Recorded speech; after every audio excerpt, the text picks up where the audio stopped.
Fala galera, beleza? Mais uma aula para vocês. Dessa vez a gente está falando de quê? Citoesqueleto, tá?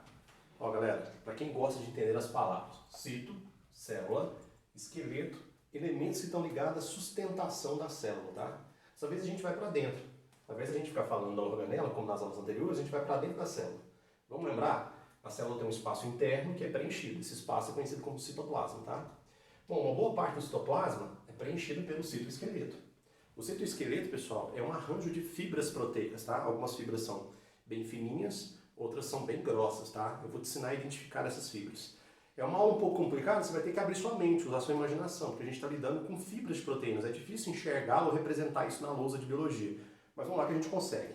Antes da gente começar a detalhar os tipos de fibras, vamos primeiro lembrar para que serve o citoesqueleto. Bom, o citoesqueleto está ligado à fixação de organelas. Como assim? Como assim? Ó, você coloca as organelas nos seus devidos lugares usando essas fibras de proteínas. O núcleo, por exemplo. O núcleo é uma estrutura que tem todo o material genético guardado lá dentro. Ele não pode ficar dançando nas células, senão ele pode sofrer alguma fratura e a gente pode perder material genético. Então, o núcleo é uma estrutura que tem que ficar fixada. Quem vai fixar essas estruturas são as fibras do citoesqueleto, tá bom? Beleza? Outra função importante é a movimentação. Muito bem.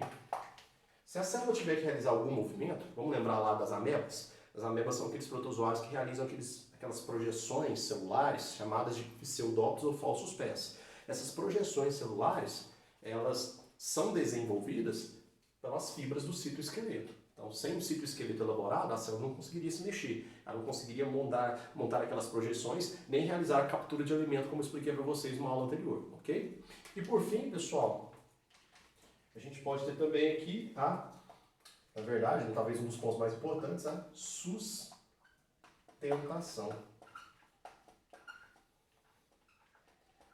Sustentação significa manter a célula com o formato que ela tem, tá?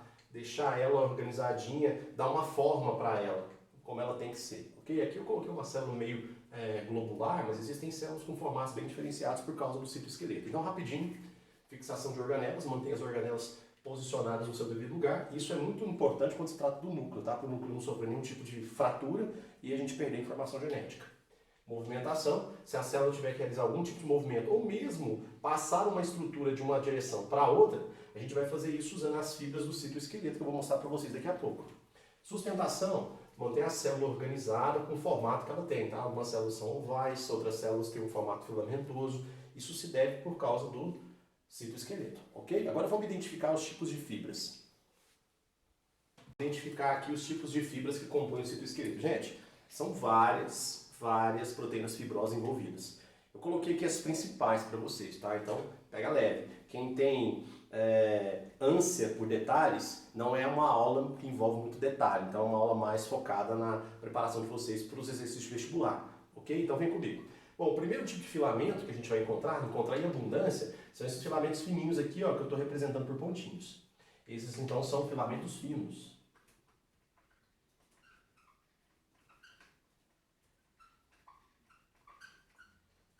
Pessoal, a proteína mais abundante nesse tipo de filamento, filamentos finos, é a proteína conhecida como actina. Lembra dela? Actina. É uma proteína muito falada lá nas aulas de contração muscular, tá? A actina e os filamentos finos como um todo, existem outras proteínas também que entram aqui, vão realizar movimentação aqui na célula, tá? Então tudo que envolve movimento dentro da célula ou projeções celulares, essa célula monta a projeção celular, ela vai fazer isso usando qual tipo de filamento? Filamento fino e em especial actina, ok? Aqui do lado, ó, os tracinhos rosas, eu ampliei para você, você já tem os filamentos um pouquinho mais grossos, né, mais consistentes. Esses aqui são conhecidos como filamentos intermediários. Um filamento intermediários.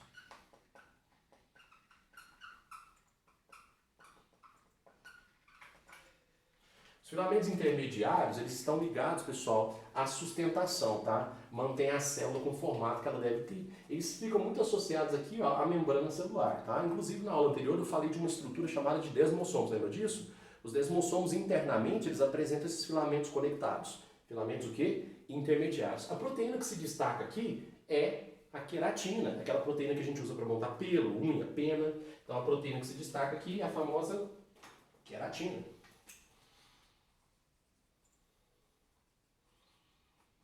Muito bom, hein? Então até agora o que a gente tem? Filamentos finos, como exemplo a gente tem actina. Filamentos intermediários, como exemplo a gente tem o quê? Queratina. Cuidado porque os nomes são parecidos, tá? Actina envolve movimento, tá? Então qualquer coisa que a célula tenha que movimentar, ou a célula como um todo realizar o movimento, ela vai usar qual filamento? Filamento de actina. Sustentação, manter a célula com o formato que ela tem, tá? Aí a gente tem filamentos intermediários. O especial é a queratina. Agora, esses filamentos aqui são muito complexos, então preste atenção para você não se perder. Esses filamentos que eu fiz aqui ó, com a cor alaranjada, tá vendo que eles são mais grossos? Esses são os filamentos grossos, tá? Os filamentos grossos, ou macrofilamentos, vamos colocar aqui, ó. Filamentos grossos ou macrofilamentos.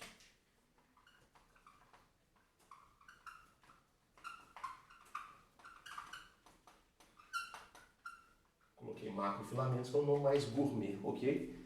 Eles são formados por essas proteínas aqui que parecem tubos, tá vendo aí? Essas proteínas são chamadas de microtúbulos. Microtúbulos.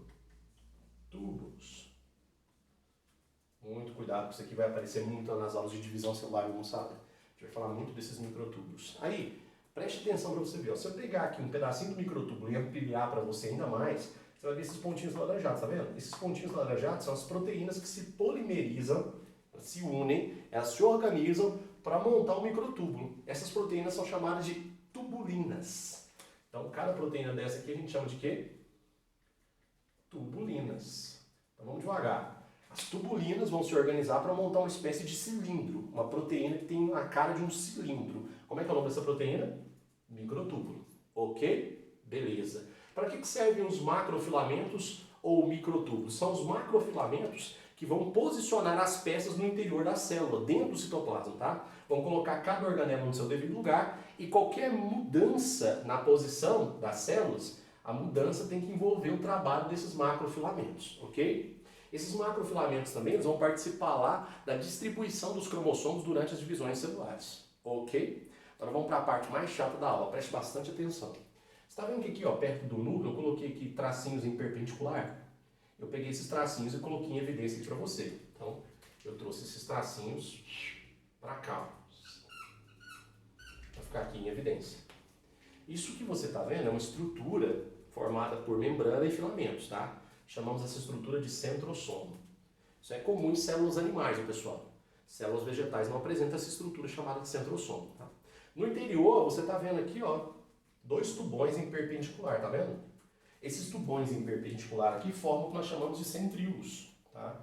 Os centríolos são exclusivos de células animais, ok? E você vai encontrar isso aqui também nas células que formam os vegetais inferiores, tá? Principalmente nos gametas. Células que formam os vegetais superiores, pessoal, quem são essas células? Na verdade, quem são os vegetais superiores, melhor dizendo?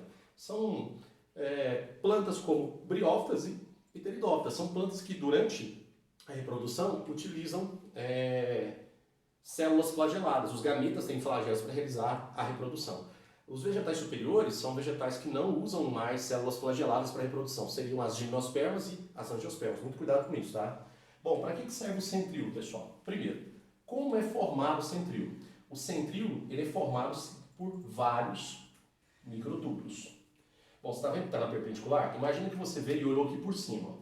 Quando você olha por cima, você percebe o seguinte, ó, vários microtúbulos posicionados. Professor, eu não estou entendendo muito bem. Você está olhando por cima. Quando você olha por cima, você percebe o seguinte, ó, existem 9 arranjos coladinhos uns aos outros, ok? De microtúbulos. Esses 9 arranjos se organizam em trincas. Então existem 9 trincas de microtúbulos dispostos um do lado do outro, montando essa estrutura que nós vamos chamar de quê?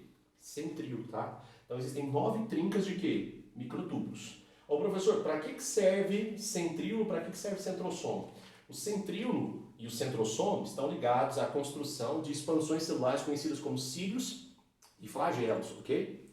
A gente teve uma aula sobre isso, eu falei para vocês lá do flagelo do espermatozoide. Postei para você que Os centríolos, eles se posicionam numa parte do flagelo que a gente chama de corpo basal, tá?